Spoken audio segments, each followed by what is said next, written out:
Ice cream कैसे खिला सकते हैं, माइक्रोफोन के सामने कैसे खिलाएंगे? हम तो 4 बजे आइसक्रीम खिलाने वाले हैं आपको। लेकिन 4 बजे भी मैं आइसक्रीम नहीं खाने वाली हूँ, मैं तो पकौड़े ही खाऊंगी। समझ गए कि सेहत के प्रति बहुत सजग और सतर्क हैं। इसीलिए तो हम आपसे पूछ रहे थे, हम दरअसल आपकी परीक्षा ले रहे थे, देखिए आप क्या कहती हैं। तो मैं सफल रही। बिल्कुल सफल हो गई। 100 में 100 मिल गया। तो होता क्या है कि हम आइसक्रीम के, भाई किसे नहीं पसंद है आइसक्रीम, तो नाम लेते हैं, चलो ठीक है खा ही लेते हैं, देखा जाएगा।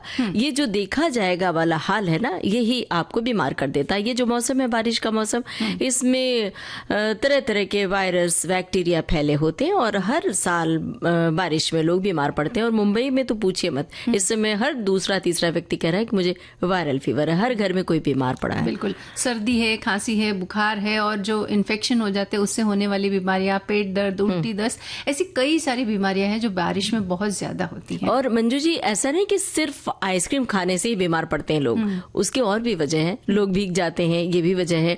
लोग बाहर का खा लेते हैं, ऐसा जो हाइजीन नहीं है जिसमें वो खाते हैं, उसकी वजह से भी बीमार पड़ते हैं, पानी की वजह से भी। तो इन सब के प्रति सतर्कता बरतनी बहुत जरूरी है। और ममता जी, हमें अपने गले का भी तो ख्याल रखना पड़ता है ना, नहीं तो बोलेंगे कैसे। इसके लिए भी आइसक्रीम को हम थोड़ा सा अवॉइड करते हैं, कोल्ड ड्रिंक भी। हाँ, मतलब ठंडी चीजों से हम थोड़ा सा परहेज करते हैं, है ना।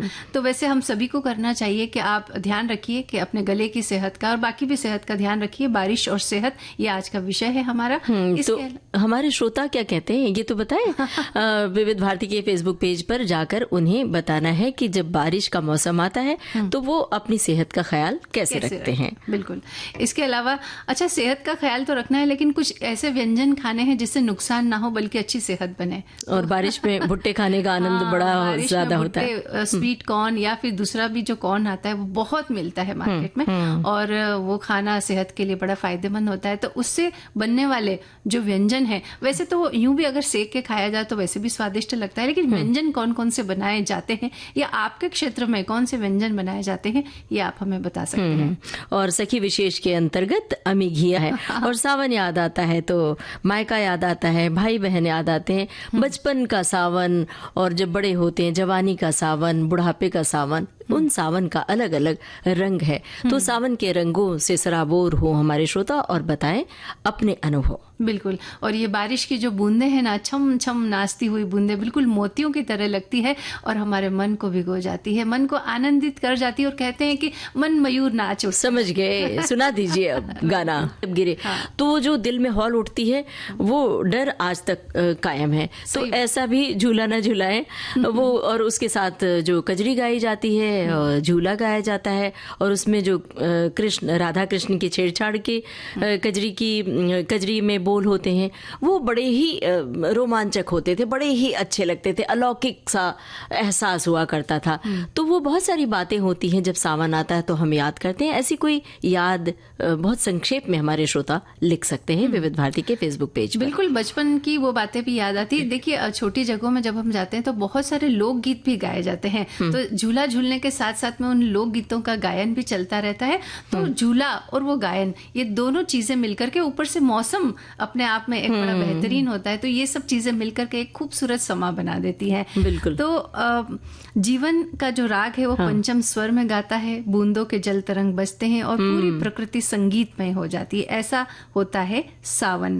पहले के समय में प्रीतम के संदेश का बड़ा इंतजार और महत्व होता था, लेकिन आजकल थोड़ा सा जमाना बदल गया है ममता जी। अब तो मोबाइल पर जल्दी से मैसेज आ जाता है, SMS आ जाता है। तो अब हालांकि हमें उन संदेशों का इंतजार नहीं है। नहीं तो पहले तो हम बादल से कहते थे कि संदेश लेकर आइए, चांद से कहते थे कि संदेश लेकर के आइए, या फिर पत्रों का इंतजार करते थे। लेकिन अब वो इंतजार तो हालांकि खत्म हो चुका है। और महिलाएं बाकायदा इंतजार करती थी मायके जाने के लिए। प्रकृति इस मौसम में श्रृंगार करती है, और शादी के बाद पहला सावन मायके में ही बिताया जाता है। और बेटियां जब जाती हैं श्रावणी तीज से लेकर रक्षाबंधन तक साज श्रृंगार करती हैं, और वहां पर पोशाक भी अलग अलग पोशाक पहनती। कहीं पर लहरिया है, कहीं पर लहंगा चुन्नी, कहीं पर हरी साड़ी, हरी चूड़ियां, मतलब ये अलग अलग महत्व होता है। हाँ, कुल मिला के साज श्रृंगार होता है, मेहंदी लगाई जाती है, और ये जो श्रृंगार होता है ये तो महिलाओं का अधिकार होता है ना। और सावन जो होता है वो समूचे जनमानस के लिए अलग अलग होता है। साल के इसी महीने में खेती बाड़ी और लोक जीवन में एक नई शुरुआत होती है और सावन की बौछारें जो होती है वो हमें नया जीवन देती है, क्योंकि खरीफ की फसलों की जो बुवाई होती है वो इसी महीने से शुरू होती है। नई नई फसलें इस मौसम में बोई जाती है। मंजू जी, सावन की खूबसूरती की बातें तो हम कर रहे हैं। सावन असल में क्या है? हरियाली है। हरियाली हमें कहाँ से मिलती है? प्रकृति से मिलती है। तो प्रकृति को हरा भरा बनाए रखने के लिए हम सबकी जिम्मेदारी बनती है। उसके लिए हम अपने पर्यावरण को बचाएं और पौधा रोपें। ये सब हम कहते रहते हैं, लेकिन जो नीम के पेड़ पर जो झूले डालने की प्रथा रही है सावन में, उसे हम कैसे पाएंगे? अब आप देखिए तरह तरह के पेड़ दिखाई पड़ते हैं, नीम के पेड़ आपको बहुत कम दिखाई देते हैं। वहां से नीम के पेड़ से चल के जो हवा आती है वो कितनी शुद्ध होती है और उसकी अलग सी भीनी भीनी खुशबू होती है जो आपको आह्लादित करती है, बहुत अच्छी लगती है। तो नीम का पेड़ जरूर लगाएं, बिल्कुल, ताकि सावन की हरियाली बनी रहे। बिल्कुल। और अगर इस तरह के पेड़ आप नहीं लगाएंगे तो झूले आप कहाँ लगाएंगे? क्योंकि इसके लिए भी मजबूत पेड़ों की जरूरत होती है जहां पर आप झूले बांध सकते हैं। और इसके अलावा पेड़ तो खैर मैदान में या खुली जगह पर लगा सकते हैं, लेकिन घर में भी तो हमारे गमले बहुत सारे छत पर पड़े होते हैं, हम भूल जाते हैं उन्हें रख करके और उसकी बिल्कुल भी हम केयर नहीं करते या उसकी सुध नहीं लेते हैं। तो जब बारिश आए तो उनकी सुध लीजिए, थोड़ी सी मिट्टी डाल दीजिए, कुछ बीज डाल दीजिए उसमें, या फिर छोटा पौधा ला करके लगा दीजिए और देखिए कि वो कैसा खिलखिलाकर बड़ा होता हुआ नजर आएगा आपको। और साथ में गाना सुनते कि फुहारों में हमारे श्रोताओं का मन बाकायदा भीग रहा है और बहुत सारे श्रोता बहुत सारी टिप्पणियां भेज रहे हैं। एक श्रोता ने लिखा से जो है ये हमारा मोबाइल के अंदर जो आ रहे हैं ना कमेंट्स, उससे भी ऐसा लग रहा है कि कुछ भीगा भीगा सा मौसम।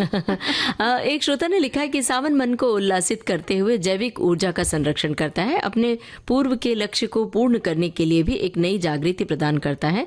और एक श्रोता ने लिखा है कि ये सावन ही है जो हरी भरी प्रकृति के साथ साथ प्रसन्नता, निर्माण और जीवन की पूर्णता का अनुभव करवाता है। यही से लक्ष्य और उद्देश्य अपने अपने मुकाम पर पहुंच जाते हैं।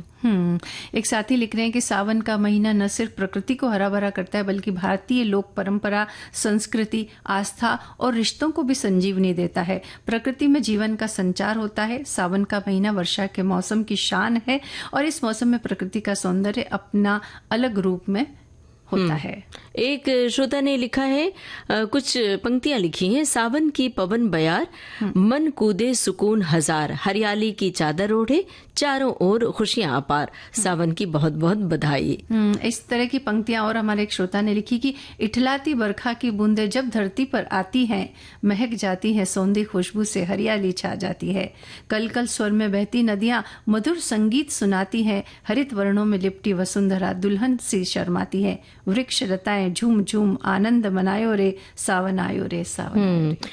एक श्रोता ने लिखा है, हमारी एक सखी हैं जो लिख रही हैं कि बिहार के कई प्रांतों में सावन पुड़िया बहू को भेजा जाता है, जिसमें हरी साड़ी, चूड़ी, आलता, बिंदी, मेहंदी बहू के साथ साथ उसके परिवार के लिए कपड़ा, श्रृंगार का सामान रहता है और अनारसे, खाजा, मिठाई भी जाती है। बेटी पक्ष वाले परिवार, रिश्तेदार, पड़ोस में इसे बयाना के रूप में बांटते हैं। और कुछ इलाकों में, कुछ प्रांतों में ये भी प्रथा है कि सावन पर ये हरी चूड़ी और हरे कपड़े, वो चाहे साड़ी हो, चाहे सलवार सूट हो या कुछ भी, भेजा जाता है। चाहे वो बहन हो, भाभी हो या फिर और अपने बहुत प्रिय मित्रों को भेजा जाता है। एक साथी ने ये भी लिखा है कि सावन माह के त्योहारों का भी आरंभ होता है। ये त्योहार हमारे आपस के संबंधों को सहेज कर रखने के लिए एक प्लेटफॉर्म हमें प्रदान करते हैं। और एक सखी लिख रही है कि सावन महज एक मौसम नहीं है, ये भारतीय जीवन शैली की आत्मा है। ये वो समय है जब आसमान से बरसती बूंदें सिर्फ धरती को नहीं भिगोती बल्कि दिलों को भी सराबोर कर जाती हैं। कोयल की कूक के साथ मिट्टी की सौंधी खुशबू, नीम और आम के पेड़ों पर झूले, उन पर झूलती किशोरियां और खिलखिलाकर झूमते बच्चे, ढोलक की थाप पर मन को मोह लेने वाले सावन के लोकगीत, ये सब मिलकर एक ऐसा भाव रचते हैं जो मन, तन और आत्मा को भीतर तक आनंदित कर जाते हैं। एक साथी ये लिख रहे हैं कि सावन का महीना हर प्रकार की खुशियों, उत्सवों और भगवान शिव की भक्ति का एक सुंदर संगम है। सावन में सोमवार के व्रत के साथ ही बहुत लोग पूरे सावन महीने भी व्रत रखते हैं और पूजा करते हैं। और इसके अलावा सावन के महीने में महिलाएं रंग बिरंगे लहरिया पहनकर झूला झूलती हैं और इस तरह के बहुत सारा श्रृंगार और खान पान और ये सब होता है। तो सावन का महीना हर लिहाज से देखा जाए तो बहुत ही महत्वपूर्ण है। लगभग सारे श्रोता लिख रहे हैं सावन से जुड़ी हुई अपनी बातें कि सावन को भारत में बारिश के मौसम के रूप में जाना जाता है और ये हरी भरी हरियाली, ठंडी हवाओं और बारिश की फुहारों के लिए प्रसिद्ध है। और एक सावन गीत इन्होंने लिखा है, सावन आयो रे, एक लोकप्रिय गीत है जो अक्सर सावन के मौसम में गाया जाता है। अलग अलग प्रांतों में अलग अलग लोकगीत गाए जाते हैं, लेकिन कजरी और झूला खास होता है इस मौसम में। तो चलिए, इठलाता गाता आया है सावन, हम भी एक मंजू जी, कांच की चूड़ियां बज उठती हैं, सावन का मौसम आता है और महिलाएं बिल्कुल मंत्रमुग्ध हो जाती हैं, खुशी से दीवानी हो जाती हैं। और सावन के मौसम में तरह तरह के खेल भी होते हैं। आपको याद होगा बचपन में गुड़िया गुड्डे का खेल होता था। सावन के मौसम में एक त्योहार आता था गुड़ियों का, जिसमें गुड़िये का संसार विसर्जित किया जाता था नदी या तालाब में। और इन खेलों के साथ बहुत सारे ऐसे खेल जुड़े हैं जो आपको बहुत ऊंचाई तक ले जाते हैं। अब थोड़ा सा जमाना बदल गया है, तो शुरू से ही लड़कियों को इस ओर प्रेरित किया जाता है और किया जाना चाहिए कि उनके भी खुराक का ख्याल रखा जाए, उनकी न्यूट्रिशन का ख्याल रखा जाए, कि वो भी सिर्फ गुड़िया गुड्डे के खेल तक सीमित न रहें, बल्कि ऐसे खेलों में भाग लें जहां पर उनके शारीरिक क्षमता की जरूरत होती है, शारीरिक रूप से वो मजबूत होती हैं। चाहे हर तरह के खेल में वो हिस्सा ले सके, चाहे वो बैडमिंटन हो, क्रिकेट हो या और भी तरह तरह के खेल हों। और उनकी रुचियों का ख्याल रखा जाए कि अगर उसे किसी खेल में बहुत रुचि है, वो खेलना चाहती है, तो उसे आगे बढ़ाने का पूरा अवसर दिया जाए। जैसे कि जब लगे कि नहीं ये बच्ची जो है इस तरह का खेल खेल सकती है, तो उसके लिए जो कोचिंग क्लासेस होती है वहाँ डाला जाए, या उसके खेल को और कैसे बेहतर बनाया जा सकता है उसके प्रयास किए जाए। अगर ऐसा किया जाए तो लड़कियां बहुत आगे तक जाती हैं, नाम कमाती हैं, इनाम लेकर के आती है और देश ही नहीं विदेश तक अपना जो है परचम लहराती हैं। तो ऐसी ही एक खिलाड़ी है अमी गिया, जो कि बैडमिंटन खिलाड़ी है और वो उन्होंने खेला है। अमी गिया एक पूर्व बैडमिंटन खिलाड़ी है और वे 7 बार राष्ट्रीय एकल विजेता, 12 बार युगल विजेता और 4 बार मिश्रित युगल विजेता रह चुकी हैं और उन्हें 1976 में अर्जुन पुरस्कार से सम्मानित किया गया। बहुत बड़ा जो प्रतिष्ठित पुरस्कार होता है खेल की दुनिया में, ये जो उन्हें दिया गया खेलों की दुनिया की, कि हमें जरूरी है कि हम जो पहले के जमाने में ये होता था कि लड़कों को खेल की ओर बढ़ावा दिया जाता था और लड़कियों को वो प्लेटफॉर्म नहीं मिलता था, उन्हें बढ़ावा नहीं दिया जाता था। लेकिन अब समय बदल गया, लड़कियां खेल की दुनिया में अपना परचम लहरा रही हैं और अपने देश का नाम रोशन कर रही हैं। और आज हम बात कर रहे हैं अमी गिया की, जो बैडमिंटन खिलाड़ी है। उनके बारे में थोड़ी सी जानकारी हम दे चुके हैं, तो एक बार दोहरा देते हैं कि 1978 में कॉमनवेल्थ में भारत की तरफ से खेल रही अमी गिया ने इतिहास रचा था। और इसके अलावा 1982 और 1983 में वर्ल्ड कप में भाग लेने वाली वो पहली भारतीय महिला थी। 1982 में हुए एशियाई खेलों में अमी गिया को ब्रॉन्ज मेडल भी मिला था। और उन्होंने 1981 में all England women singles champion में अपने विरोधी को परास्त किया था। अमी के नाम वर्ल्ड रैंकिंग में टॉप 10 में पहुंचने वाली देश की पहली शटलर होने का गौरव भी दर्ज है। और 1983 वो साल था जब अमी ने बैडमिंटन में वर्ल्ड के टॉप 10 में जगह बनाई थी। उन्होंने 7वीं रैंकिंग हासिल की थी। अमी शानदार drop shot, flick, shuttle control और लाइन जजमेंट के लिए जानी जाती। ये जो बातें हैं ना, drop shot, flick, shuttle control और लाइन जजमेंट, ये जो बैडमिंटन का जो खेल होता है, इसकी कुछ विशेष जो ट्रिक्स होती है, टेक्निकल शब्द हैं ये सब, उनके नाम हैं। अमी सिंगल्स, डबल्स और मिक्स डबल्स में हिस्सा लेती थी और वर्ष 1981 में उन्होंने तीनों वर्ग का गोल्ड मेडल अपने नाम किया था। उस समय के दौरान दुनिया के टॉप 12 खिलाड़ियों को ही इसमें हिस्सा लेने का मौका दिया जाता था और वो ऐसा करने वाली पहली भारतीय खिलाड़ी रही। बिल्कुल। और अमी गिया का जन्म 8 दिसंबर 1956 को सूरत, गुजरात में हुआ। 1968 में उन्होंने 1968 में उन्होंने बैडमिंटन खेलना शुरू किया। पहले वे इसे केवल शौक के तौर पर खेला करती थी, फिर प्रशिक्षण लेना शुरू किया और इसके बाद हर टूर्नामेंट में जीत के साथ उनका सफर आगे बढ़ा और उन्हें बैडमिंटन की क्वीन कहकर बुलाया जाने लगा। मंजू जी, ये जो हम बैडमिंटन खिलाड़ी अमी घिया के बारे में बात कर रहे हैं, तो यहाँ पर एक संदेश देना बहुत ज़रूरी है। वो ये कि लड़कियां जो खेल की ओर आगे बढ़ रही हैं वो तो अपना हौसला बुलंद रखें ही, साथ साथ परिवार वालों से भी यही हमारा अनुरोध है, माता पिता भाई बहनों से, कि अगर आपके घर में संतान में खेल का जज्बा है, आपको दिखता है, तो उसे आगे बढ़ने दें, रोके नहीं। और साथ में जो हमने मुख्य मुद्दा कहा था कि न्यूट्रिशन का ख्याल रखें ताकि वो मजबूती से खेल की दुनिया में आगे बढ़ें। वो इसलिए हम कह रहे हैं कि कई ये जो आकाशवाणी के 90 बरस का जश्न हम मना रहे हैं और इसमें बहुत सारे श्रोता भी हिस्सा ले रहे हैं, बहुत सारे श्रोताओं के प्रोमोज बज रहे हैं। उनका जब हम उनकी रिकॉर्डिंग में बैठते हैं तो यही हमें बात सामने आती है कि रेडियो एक मानक भाषा के रूप में, रेडियो पैमाना है, रेडियो से हमने बहुत कुछ सीखा और आप सबकी बातों को हमने अपने जहन में बिठाया। खास तौर से सखी सहेली कार्यक्रम से हम अपने परिवार वालों को बहुत कुछ सिखाते हैं। तो यहाँ हम सभी से अनुरोध कर रहे हैं कि आप अपने घर की लड़कियों को, बेटियों को भी आगे बढ़ाइए, खेल की दुनिया में भी अपना नाम रोशन करने दीजिए। बिल्कुल, हम कार्यक्रम को आगे बढ़ना है। बैडमिंटन ही खेल रहे हैं जितेंद्र और लीना चंदावरकर, और बैडमिंटन खिलाड़ी अमी घिया की बातें हमने की। और अब सेहत की थोड़ी सी बात कर लेते हैं। बारिश में भीगना हम सबको पसंद होता है और सोचते हैं कि या पसंद हो या ना हो, लेकिन कई बार ऐसा होता है जैसे कि ऑफिस से घर आ रहे हैं, स्कूल से घर आ रहे हैं, तेज़ बारिश आ गई, अचानक हम भीग जाते हैं, ऐसा भी हो जाता है। और बारिश में आसपास थोड़ा सा पानी जब भरा होता है, कुछ होता है, उसमें मच्छर वगैरह पनपते हैं, तो ऐसी बहुत सारी बीमारियां हैं जो इस मौसम में विशेष तौर पर देखने को मिलती है, जैसे कि मलेरिया, डेंगू, चिकनगुनिया है, और इसके अलावा जुकाम, खांसी, डायरिया, पीलिया, वायरल बुखार, उल्टी, दस्त, एसिडिटी, ऐसी अनेक समस्याएं हो सकती है। तो इनसे बचाव के लिए कुछ थोड़े से उपाय हैं जो हम कर सकते हैं। बिल्कुल, उपाय बताने से पहले एक हमारी सखी लिख रही हैं, वो बात हम बता दें। बड़े ही रूमानी अंदाज में इन्होंने शुरुआत की है।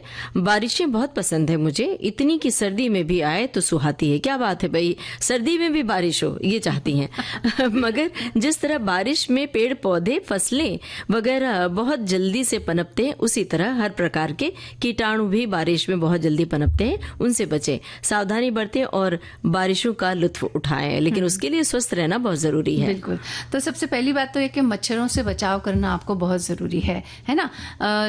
इस मौसम में आप एक तो रात को सोते समय मच्छरदानी लगा करके सो सकते हैं, पूरी आस्तीन के कपड़े पहने, मतलब शरीर जो है ज़्यादा से ज़्यादा ढका हुआ रहे, या फिर किसी ऐसी जगह पर जा रहे हैं तो अपने इस तरह का कुछ मलहम वगैरह या कुछ ऐसा ऑइंटमेंट लगा सकते हैं जिससे मच्छरों से बचाव हो सके। इस तरह के उपाय करके हम मच्छरों से बचाव करके, जैसे कि मलेरिया, डेंगू, चिकनगुनिया, इस तरह की बीमारियों से बचाव कर सकते हैं। और वायरल इन्फेक्शन किसी को हुआ है तो उससे दूरी मेंटेन रखें ताकि उसकी वजह से आपको भी ना हो। और पानी उबाल कर पिए ताकि आप पानी की वजह से जो बैक्टीरिया पैदा होते हैं पेट में, उससे आप बचे रहें। और सर्दी जुकाम होने पर जीवन तभी खुशहाल रहेगा भाई जब आप अपनी सेहत का ख्याल रखेंगे। और हमारे श्रोताओं की ओर से भी बहुत सारी टिप्पणियां आई है कि बारिश और सेहत को कैसे मैनेज करें। एक श्रोता ने लिखा है कि मौसमी फल विटामिन और खनिजों से भरपूर होते हैं जो रोग प्रतिरोधक क्षमता यानी इम्यूनिटी को बढ़ाने में मदद करते हैं। इन्हें अपने मानसून डाइट में शामिल करना चाहिए। मानसून के दौरान सेब, नाशपाती, अनार, लीची और केले जैसे फलों का सेवन करें। इनमें पानी की मात्रा कम होती है और इसलिए ये पानी से होने वाली बीमारियों के जोखिम को कम करते हैं। एक साथी लिखते हैं कि मसालेदार भोजन से हमें बचना चाहिए क्योंकि मसालेदार भोजन पाचन संबंधी समस्याओं को और भी बदतर बना सकता है, जो मानसून के मौसम में सबसे आम स्थिति है। ह्यूमिडिटी शरीर की पाचन क्षमता को प्रभावित करती है और मसालेदार भोजन खाने से एसिडिटी, अपच और बेचैनी हो सकती है। इसलिए ऐसे जो भोजन है वो कम नहीं खाना चाहिए। मतलब बारिश में ख्याल रखें। एक श्रोता हमारी एक सखी हैं जो लिख रही हैं कि रेडियो की धुन पर धड़कते दिलों का कितना दिलकश है ये सफर, मनचाही मंजिलों का, याद की रुत और भीगी भीगी सी डगर, आपका और हमारा साथ, उस पे ये बरसात, सब कुछ खिला खिला सा, दिन भी और दिल भी, फिर इस सावन की इस मौसम की मत पूछो बात। अच्छा, अब क्या नहीं खाना ये तो हमने बात कर ली, लेकिन भुट्टा तो खाना चाहिए ना हमें। बिल्कुल खाना चाहिए। तो कैसे उसके क्या कौन कौन सी रेसिपी किस तरीके से बना करके खा सकते हैं। हमारे बहुत सारे श्रोताओं ने रेसिपी लिख करके भेजी है। एक साथी ने एक अच्छी सी रेसिपी लिखी है कि भुट्टे के दानों को मिक्सी के जार में हरी मिर्च, अदरक और लहसुन, यदि लहसुन आप नहीं खाते हो तो ना डालें, और हींग डाल करके आप इसको पीस ले, गाढ़ा पेस्ट बना ले। जरूरत पड़ने पर थोड़ा सा पानी भी डाला जा सकता है। पीसते समय यदि भुट्टे के दाने कड़क हो गए हो तो उन्हें 3-4 घंटे पानी में भिगोकर रख करके फिर पीसे, और इस पेस्ट में धनिया पत्ती, नमक और बाकी के सभी मसालों को अच्छे से मिला ले। यदि पेस्ट पतला हो जाए तो इसमें थोड़ा सा बेसन भी डाल देंगे और अच्छे से फेंट लेंगे। अब गैस पर कढ़ाई में तेल गरम कर लें और पेस्ट से बड़े शेप का शेप बना ले। बड़े का शेप बना रहे और कढ़ाई के तेल में तेज आंच पर डाल दें और सुनहरे होने तक सेक लें। निथार कर तेल से निकाल लें और गर्मा गर्म बड़ों को नींबू के अचार या कच्चे नींबू और मसाले वाले नमक के साथ, या टमाटर के सॉस, या धनिया पत्ती और मिर्च की हरी चटनी के साथ, या दही के साथ सर्व करें। क्या बनाएंगे? भुट्टे का बड़े। भुट्टे के बड़े, वाह भाई क्या बात है। ये तो जरूर बनाना चाहिए और खाना चाहिए। अब क्रिस्पी कॉर्न जो हम अक्सर पसंद करते हैं, खास तौर से कभी रेस्टोरेंट में जाते हैं तो स्टार्टर के रूप में जरूर मंगवाते हैं। और स्वादिष्ट भी लगता है, बहुत स्वादिष्ट लगता है। तो ये बनाने के लिए भुट्टे के दानों को, और ये भी बता दें कि हमारे श्रोता की ओर से ये रेसिपी आई है। तो क्रिस्पी कॉर्न बनाने के लिए भुट्टे के दानों को उबाल कर एक कटोरी में निकाल लें। अब इनमें 3 चम्मच मैदा, 2 चम्मच कॉर्न स्टार्च और 1 चम्मच चावल का आटा मिला लें। इसमें नमक और काली मिर्च डालकर मिला लें और गरम तेल में तल लें। अब एक पैन में तेल गरम करके उसमें लहसुन, प्याज और स्प्रिंग अनियन भूनें। इसमें सोया सॉस, विनेगर, लाल मिर्च पाउडर और चिली सॉस डालकर मिलाएं। अंत में इसमें भुट्टे के दाने डालकर मिला दें और सर्व करें, खाएं। बिल्कुल। भुट्टे स्वीट कॉर्न सूप बनाने की एक विधि लिख करके भेजिए। स्वीट कॉर्न सूप तैयार करने के लिए भुट्टे के दानों को उबाल लें और लहसुन, प्याज, शिमला मिर्च, गाजर और स्प्रिंग अनियन को काट लें। उबले हुए भुट्टे के दाने के आधे भाग को मिक्सी में पीस लें और एक पैन में तेल गर्म करके उसमें लहसुन, अदरक और मिर्च को भूनें। फिर सभी सब्जियां भून लें। अब इसमें भुट्टे के दाने, पिसा हुआ भुट्टा और पानी डालकर पकने दें और अंत में इसमें नमक, सोया सॉस, काली मिर्च और विनेगर मिला दें और इस तरह से स्वीट कॉर्न सूप तैयार हो जाएगा। इसके अलावा भुट्टे की किस बनाने की विधि लिख करके भेजी, जो भी लगभग हमने जो बड़े बनाने का बताया था ना, लगभग उसी तरह की है। और इसके अलावा भुट्टे का हलवा भी बनाया जाता है, जो वो भी बड़ा स्वादिष्ट लगता है, उसके बारे में भी लिखा है। भुट्टे की बहुत सारे व्यंजन बनते हैं, और नहीं तो भुट्टा ऐसे ही सेक के उसमें नींबू और नमक मिला के खाएं तो उससे आपके दांत की मजबूती का भी पता चलता है कि आपके दांत मजबूत है। उबाल करके उसके दाने निकाल करके उसकी चाट बना करके भी खाई जाती है, वो भी बड़ी स्वादिष्ट लगती है। पराठा बनता है उसका, वो भी आप खा सकते हैं। पूरियां बनती है, बहुत सारी चीजें बनती है, लेकिन फिलहाल एक गीत सुनिए। आइसक्रीम नहीं बनती बस जो नहीं खानी है। बिल्कुल। मंजू जी, ये मौसम भीगा भीगा है और ऐसे लग रहा है कि सचमुच बाहर बारिश हो रही है और हम बारिश में भीग रहे हैं, जबकि यहाँ तो स्टूडियो में बिल्कुल बारिश नहीं है। तो ये गानों का असर होता है। लेकिन अब घड़ी की ओर देख रहे हैं, बिल्कुल वक्त नहीं कि बोले बतियाएं या गाना सुनवाएं। लेते हैं सखियों और सखाओं से इजाजत। आप सभी को ममता सिंह और मंजू द्विवेदी का नमस्कार।